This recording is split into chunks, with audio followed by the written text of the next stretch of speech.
What's your bar number? I don't need to be a lawyer to know my rights. Do you have a warrant? I don't need a warrant. Yes, you do. Come back with the warrant. Okay. Good day. Come back. Go yourself. Come back with the warrant, you tyrant. Come back with the warrant. Welcome back to the LackLuster channel. In November of 2023, a viewer that we will refer to as Brian was at home with his son, who was playing chess at the computer when there was a knock at the door. Brian's son looked through the glass to check who was visiting unexpectedly. It's the police. It's the police. Most of the interaction is caught on the home security camera and Brian's cell phone. Brian appears to almost open the door for the officers, but recalls the numerous videos of officers escalating a nothing burger call by putting their foot into a person's doorway, preventing the homeowner from terminating a consensual conversation when the officers don't have a lawful reason to enter the residence. For example, I've already told you you're not welcome in the property, and I'm not cooperating with you, and I'd like for you to leave. Post your video, Scott. I don't mind. I'm sending it to LackLuster, and I'm not violating any rights. you are right now. I want to close the door, and your foot's in the door, and you already know that it was just an argument on the phone. or like this example. I'm shutting my door. Do you have a warrant? If you hit him, you're going to jail. I'm not gonna hit him. He needs to get out of the way. Why is he not getting off our property? Do you have a warrant to enter my property? You're holding my door open with no warrant. We're not touching. Okay, I'm gonna shut it. We'll see you guys in a little bit when you figure this out, all right? Move out of the way. Oh, hey! Hey, get it on film. Instead, Brian moves to the next room to open a window for communication. Can I help you?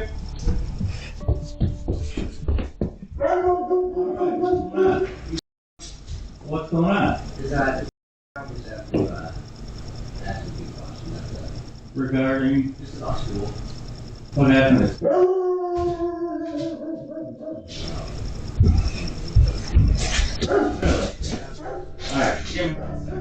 With the odd inquiry, Brian pulls his son aside to ask about the alleged video from school that prompted a police response and uses the situation as a teachable moment. They're asking me about the video you saw. You know anything about the video you saw in school? Yes. Mm-hmm. There's no video where I saw it. Okay, thank you. So, Do you have any idea what they're talking about? no, You want to talk to them? no, really? Brian now returns to the officer to see them off his property and begins recording on his cell phone. It's pretty unusual for you guys to show up to the house like that. Can you give me a little more information? We're trying to make sure everything's good with him. We have sometimes to do out there, Jack. No, everything's fine. So if you guys have a warrant, that'd be different, but everything's fine. Well, we don't answer questions. There's no extenuating circumstances here, so yeah. So, it's one of those things, we can talk to him.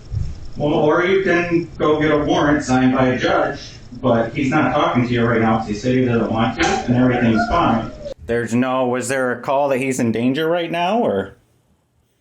Well, that's one of those things that we need to make sure he's not. Okay, what's your name and badge number, please? Deputy Egan, Okay. 6768. And what was your name and badge number? Snyder, 8160. Okay. All right, well, you guys have a good day. I need to speak with him.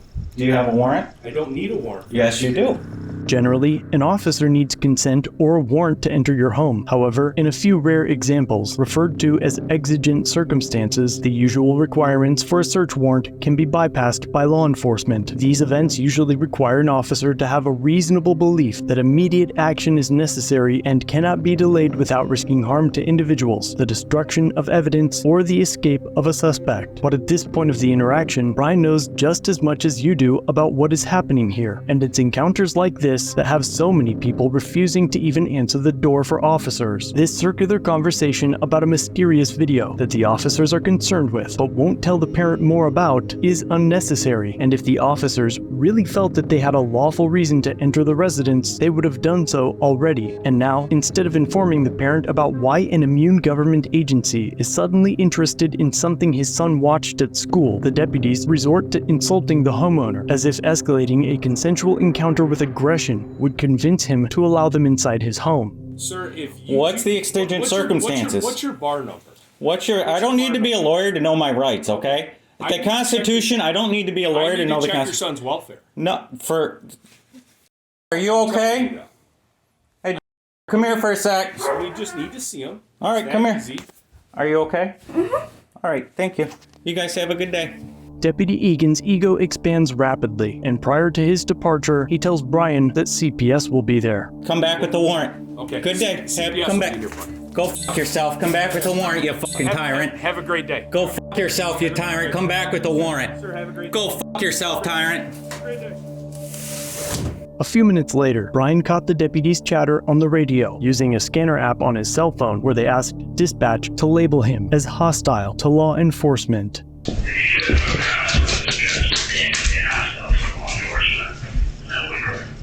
However, Brian was more than adequately polite to the deputies throughout the entire encounter, until Deputy Egan's veiled threat to send CPS to his home. It was only after that threat that Brian used profanities towards the triggered officer, all for exercising his constitutional rights to refuse to answer questions or let state agents into his home. The next morning, Brian went to his child's principal to inquire about the alleged video, and they assured him that they knew nothing about a video, or any incidents involving his son, or the need for CPS intervention. The counselors knew nothing either, and even the school resource officer had no clue, as he was assigned from a completely different agency. Afterward, Brian went to the department to file a records request for more information and footage, as well as to file a complaint against the deputies. Unfortunately, the main office was closed, but since emailing me, I'll be helping him with his records request, and if more information or body cam footage becomes available, I will be sure to let you know. But I'm curious about what you would have done in this situation. As I mentioned in my last video, Long Island Audit and I are working on something massive, and aside from traffic stops, it would be useful in this situation as well. So stay tuned for the big reveal, as we should be announcing it in the next week or two.